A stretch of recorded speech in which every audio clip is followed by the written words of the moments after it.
With the launch of the Nintendo Switch 2, Nintendo rolled out Switch 2 Edition games. This is a new release version, aiming to keep value for current customers while making use of the new Switch 2 hardware. They're upgrade packs added to existing Switch games, and you pay a fee to get the enhancements. On paper, it sounds like a pretty good idea, but the real question is whether these Switch 2 editions actually offer enough value for their price. So when you look closer at the upgrades and their pricing, obvious questions start to arise. Is Nintendo really improving the player experience, or just charging again for small changes?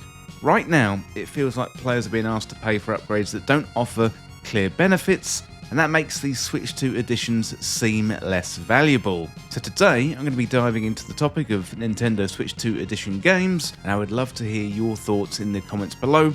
Also, hit that subscribe button if you find this video useful or you enjoy the video. First of all, let's start off with what is a Switch 2 edition. It's basically a bundle with the original game and an upgrade pack that improves it for the Switch 2 console. If you already have the original game, you don't need to buy the whole bundle, you can just get the upgrade itself. The upgrade unlocks features that only work on the Nintendo Switch 2, while the base game still works on the original Nintendo Switch. The upgrades themselves can vary wildly depending on the game. Sometimes you get better resolution, higher frame rates and HDR support. Other times you get new modes or new control options, like it might have mouse input or even brand new content. This variety is pretty key because not all upgrades are equal and not all of them feel worth the price. Well, let's have a look at the performance upgrades problem. So, the most straightforward example is The Legend of Zelda Breath of the Wild and Tears of the Kingdom. Both games got Switch 2 upgrades for about $7.99, that's pounds, so equivalent, that's about $10. The improvements are what you'd expect. Higher resolution, better performance, HDR support, and integration with the new Zelda Notes service found in the Nintendo app. So that lore on its own is great value for Zelda fans, but these upgrades sound good, but there is a catch. Players simply expect these kind of upgrades to be for free. In the gaming industry, new hardware often improves older games automatically, so when Nintendo is charging even a small fee for a performance patch, it definitely can frustrate players. The upgrades themselves aren't bad, but they're not game-changing upgrades either. Asking players to pay for what seems like a basic improvement makes people question, is it really worth it? Okay, let's have a look at some examples of when the upgrades actually feel worth it. So not every Switch 2 upgrade is about better performance. Some upgrades offer more and actually feel worth it or feel quite valuable. For example, Kirby and the Forgotten Land adds a whole new story expansion called the Star-Crossed World alongside better graphics. It's extra content that it adds to the game. Super Mario Party Jamboree brings in Jamboree TV, a new mode that uses the camera and the microphone, new hardware options that come with the Switch 2, you've got new ways to play that you can't get on the original hardware. These changes actually change how you play the game, and not just how the game looks and feels. Metroid Prime 4 Beyond takes advantage of the Switch 2's power to offer 4K resolution up to 120 frames per second, and also mouse controls, and that can be very good for a first-person shooter. This is a real next-gen upgrade that changes how the game looks and it feels. But that is the main difference. When upgrades add new content and new ways to play, they make perfect sense. Without that, these upgrades just feel optional. Okay, let's have a look at the pricing inconsistency. So one of the biggest problems with the Switch 2 editions is that prices are not consistent across the board. These upgrades can cost anywhere from a few pounds to about £17. That's a few dollars to about $20 or $25, and there's no real clear reason for the pricing. For example, the Animal Crossing upgrade cost about £5 and focuses mainly on basic enhancements, while the Zelda upgrade cost about £8 and offers performance improvements, integration with Zelda Notes. Then you got larger expansions like Kirby and Mario Party costing about £17, and they deliver significant new features and also new content. When an £8 upgrade only gives you better performance, but a slightly more expensive one adds new gameplay and new content, the mid-price upgrade just feels out of place. Players end up directly comparing the value for each option. and this lack of consistency makes it hard for players to trust the underlying pricing system that Nintendo has put in place. There's also another detail: these upgrades only work on the Switch 2, so even if you own the game and the upgrade, you still need the new console to get the enhanced features, and that probably is the point from Nintendo, but we'll get into that in a minute. Also, some of the new features need extra accessories. For example, Super Mario Party needs the USB-C camera.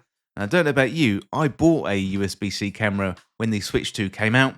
I think I've only used it a couple of times. So you need the game, the upgrade, the new console, sometimes even extra hardware to get everything, even if each step makes sense on its own. Altogether, Nintendo, it feels like a lot. So what is Nintendo really doing here? So if you step back and look at the bigger picture, from Nintendo's point of view, crucial, remember that this is from Nintendo's point of view, this is not about upgrade. It's about migrating players from Switch 1 to the Switch 2 without the audience losing their old games. Nintendo is using Switch 2 editions to make that transition easier.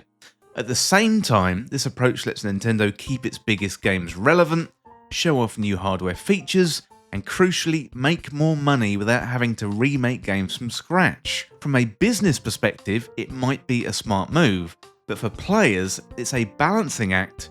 Now, whether this works depends on if the upgrades feel fair, meaningful, and worth the price. So have a look at the transition from the Wii U to the Switch. The Wii U was not very successful, I think widely regarded as a huge failure, and many of those games came from Wii U to the Switch. Loads of big games. Mario Kart 8 Deluxe, for example. Mario Kart 8 was on Wii, Mario Kart 8 Deluxe is on Nintendo Switch and went on to become the biggest selling game.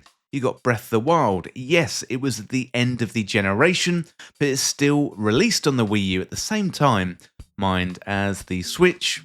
I think Nintendo probably took the wrong message there from the transition from the Wii U to the Nintendo Switch. I think they enjoyed making that money off those old games, and now they seem to be doing it again on the Switch 2. I don't think the case from the player's perspective is very strong compared to the Wii U to the original Switch. Sometimes Switch 2 editions can really miss the mark and show Nintendo's intentions in a more obvious way. Take the recent Super Mario Wonder Switch 2 edition meetup in Bellabelle Park. They added a whole bunch of multiplayer modes and a 4K upgrade. Sounds good on paper, but it feels much more like Nintendo wanted to get something out to the audience in time for the Super Mario Galaxy movie. You've gone to the movies with your kids, you go out and get a game, you see on the shelf or in the digital store, oh look, there's a Super Mario Brothers game, and you can play as Rosalina. We just saw her in the movie. They've taken the latest 2D Mario game and added minimal features, when Mario fans are actually asking for new levels, not multiplayer modes. This Switch 2 edition does not feel valuable. It feels like a corporate cash grab. So going back to the question I posed at the beginning of the video, are Switch 2 versions actually worth it? If an upgrade gives you new content or new modes or gameplay, I think it's pretty easy to recommend. Those feel like real additions, something new, not just more of what you've already had. Out of all of the Switch 2 editions that I've seen, Kirby and the Forgotten Land feels the most valuable to me. But if the upgrade only improves resolution, performance, or adds a small feature, it's really hard to justify paying extra, especially since these changes are often free on other platforms. Yes, it's really good playing Breath of the Wild at 60 frames per second, but is Zelda Notes really worth that upgrade? I am not too sure, and I am a very, very big Zelda fan.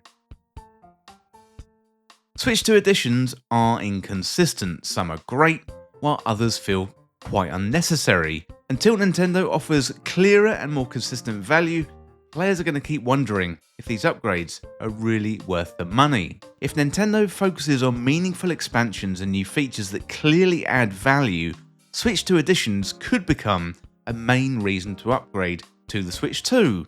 Really, what they should be doing is focusing on great games. Just look at Pokemon Pokopia. That is exclusive to the Switch 2. It's a great game. That is the perfect reason to upgrade.